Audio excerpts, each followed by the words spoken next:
Hi guys, just a little video. It's raining outside, you can probably hear that on the roof. I've got to hang some doors.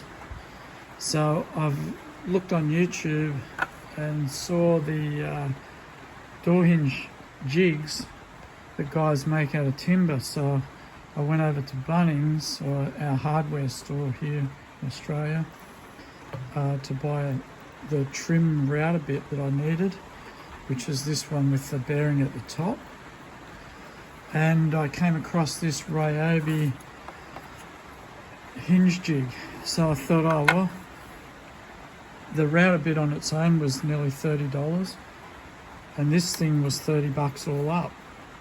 And it came with the router bit, and it also came with the flush drill bit, or self-centering drill bit.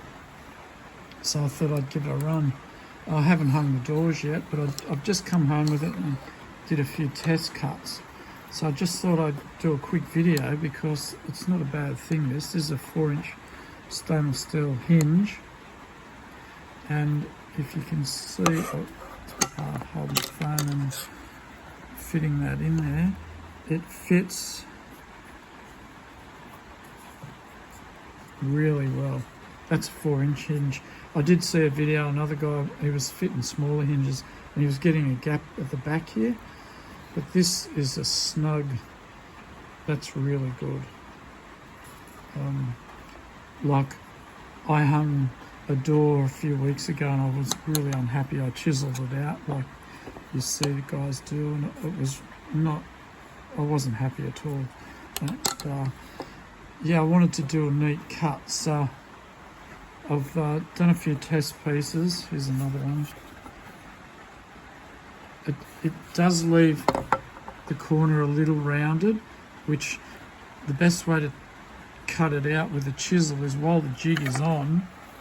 Jig sits on like that and tightens down. While the jig is on, get your chisel those little bits out before you pull the jig off, because you can use the jig as a bit of a guide for your chisel to go straight down.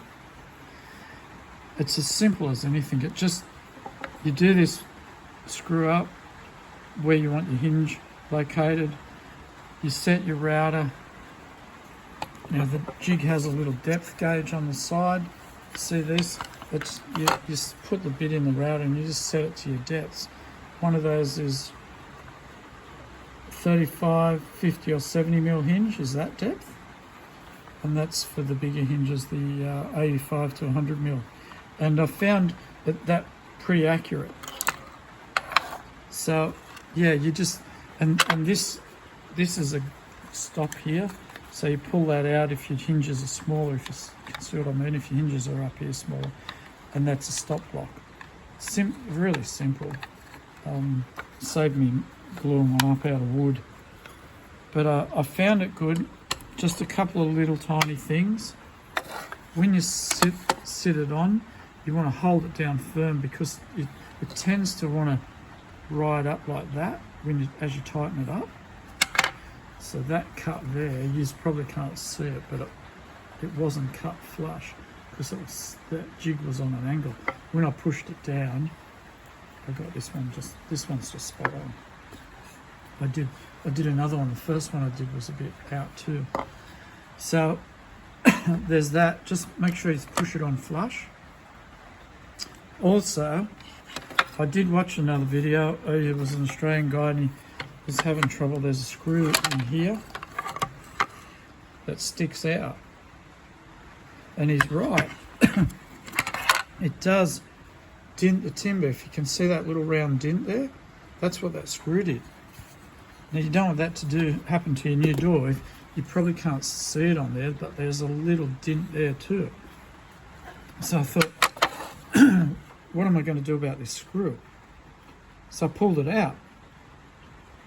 And guess what? You can use it without that screw in there. There's the screw there. So what I did is just left it out, and it works fine. Yeah, so that's just, for $30. I mean, my hinge, the last hinges I did were like 3 out of 10, and this is probably a 9. It's probably more than a 9. It's so snug. And that self-centering drill bit, there it is there. If you haven't used one of them, you just drill when your hinge is on. It centers around the countersink in the screw, in the hinge, and pushes down and centers the drill bit so you're nice and straight. So that's just, I just wanted to show you that little hinge jig from Ryobi, guys. I think it's, yeah, a great bit of gear for the price. I wish they made one that, if I just show you the door jamb, I wish they made one that would do that. So I'm just trying to work out a way to make a timber one that I can cut that into there, because I'm not real neat with chisels, so I'm just trying to work out a way to do that. But yeah, for this on doors, $30 with a router bit. I looked at the router bits, they were $28. A flush trim, a self-centering drill bit, guys, is $18, I think, over here. So yeah, the whole thing for $30.